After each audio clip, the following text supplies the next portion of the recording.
నమస్తే అండి, మీ పేరు? కనకమా లక్ష్మమ్మ. ఏం చేస్తారండి మీరు? నేను సెక్యూరిటీగా చేస్తున్నాను. ఏ ఏరియాలండి? శివాజీపురం. ఇప్పుడున్న పార్టీ గత 4.5 సంవత్సరాలుగా మీరు చూస్తున్నారు. 4.5 సంవత్సరాల క్రితం 5 ఏళ్ల పాలన వేరొక ప్రభుత్వాన్ని చూసుంటారు. వ్యత్యాసం అనేది మీరు గమనించే ఉంటారు. ఏ ప్రభుత్వంలో ప్రజలకు మేలు జరిగిందని మీరు అనుకుంటున్నారు? మేము మేలు జరిగిందని అంటే ఒకప్పుడు ఎన్టీ రామారావు గారి ప్రభుత్వం, అప్పటికి నేను చిన్నపిల్లని.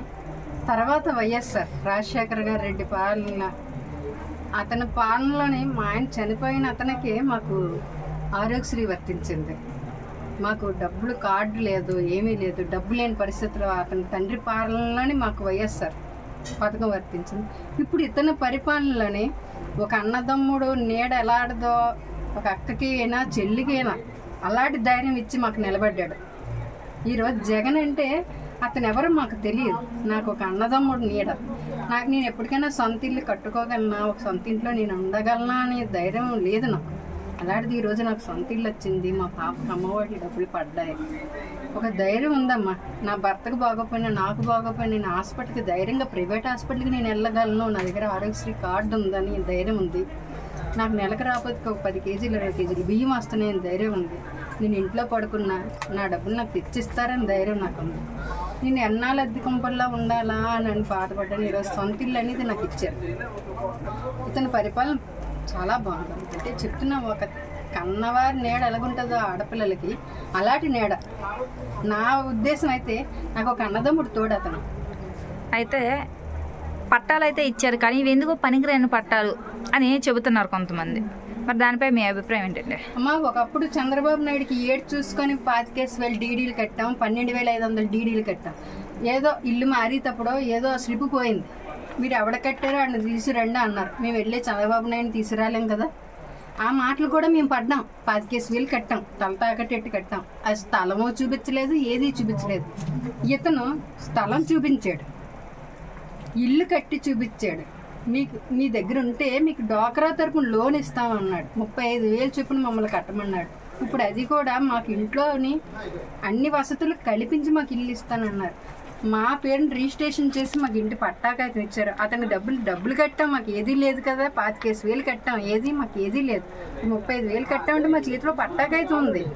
మా పేరుని ఇల్లు కట్టారు, ఇల్లులో కనిపిస్తున్నాయి. ఇప్పుడు వాళ్ళు ఇచ్చేటప్పటికి మేము వెళ్ళిపోయి అక్కడ ఉండొచ్చు. వాళ్ళు ఇచ్చినా ఇవ్వకపోయినా మేము వెళ్ళి అక్కడ ఉండి మా ధైర్యం మాకు ఉన్నది. ఇదిగో మా చేతిలో పట్టా ఉందని. ఏమీ లేదే మేము 25,000 కట్టాం. ఉన్నదానికి కట్టడానికి ఏముందమ్మా? ఇచ్చినా ఇవ్వకపోయినా మా ఇల్లుని మాకు చూపించాడు కదా. స్థలం చూపించాడు, శంకుస్థాపన చేసి చూపించారు, ఇల్లులు కట్టి మాకు ఇచ్చారు.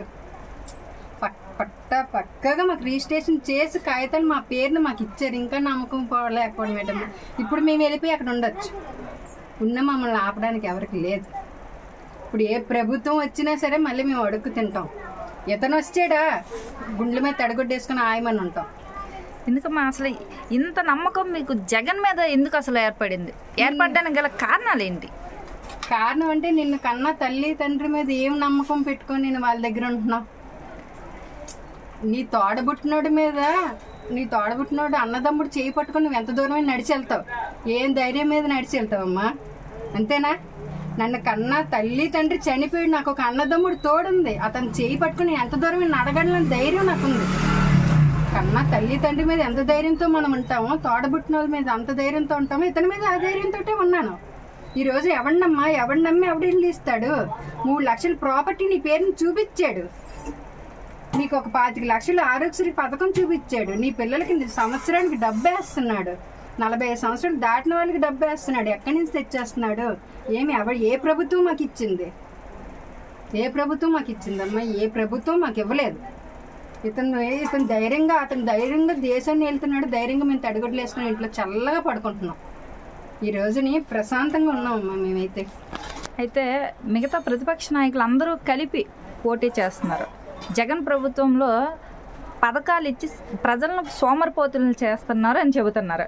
అయితే మీరు చెప్పండి అమ్మా, పథకాలు అనేవి ఉపయోగకరంగా అంటారా? పథకాలు ఇచ్చి సోమరిపోతులను చేయలేదమ్మా. పథకాలు ఇచ్చి అందరినీ బాగుపెట్టాడు. మాకొక స్థాయిని కల్పించాడు, మాకొక గుర్తింపుని కలిగించాడు. ఏమమ్మా ఒకప్పుడు మేము మాకంటే విలువ ఉందా? మాకు ఆడవాళ్ళకి విలువే లేదు. ఈ రోజున ఆడవాళ్ళకి విలువనిచ్చాడు. ఇంట్లో ఆడది లేకపోతే మగోడు దేనికమ్మా? ఆడదానికి విలువిచ్చి మమ్మల్ని విలువగా నిలబెట్టాడు. మాకు ఒక ఇల్లు ఇచ్చాడు. ఏం పథకం వల్ల ఎవరు నష్టపోయారు? ఇంట్లో భార్య పిల్లలు తింటుంటే తప్ప పథకాలన్నీ మాకే కదా ఇచ్చాడు. అతనేం ఉంచుకోలేదు, అతనేం నింపించుకోవట్లేదు కదా. ఎన్ని పథకాలు ఇచ్చినా మనకే ఇచ్చాడు, మన కోసమే చేశాడు, మన కోసమే అన్ని చెందుతున్నాడు. ఏ పథకం వల్ల ఎవరు నష్టపోలేదు. నష్టపోయామని చెప్పిన వాళ్ళు అంతకన్నా ఎదవలు ఇంకెవరు లేరు. ఇంకెవడైనా వచ్చాడు అనుకో ఆడవాళ్ళు మళ్ళీ చెప్ప కర్రే. మేమైతే అదైతే గట్టిగా చెప్పగలమమ్మా. అయితే ప్రతిపక్ష నాయకులందరూ కూడా మేమే గెలుస్తాం, మేమే ప్రభుత్వాన్ని పెడతాం, మీకు అన్ని మేలు చేస్తాం, అన్ని పథకాలు కూడా ఇస్తామని చెబుతున్నారు.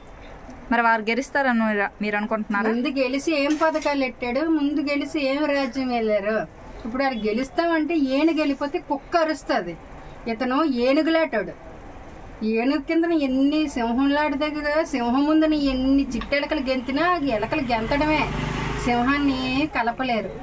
అతను సింహంలాటాడు. అతను దిగినప్పుడు చూసుకుందాం. వాళ్ళు గెలుస్తారు, ఇతను గెలుస్తాడు. అయితే ఓవరాల్గా ఆంధ్రప్రదేశ్లో ఎలా ఉందమ్మా సంక్షేమం? పైకైతే మాత్రం కామ్గా ఉంటున్నారు, కానీ ఈ ట్రిప్ మాత్రం జగనే.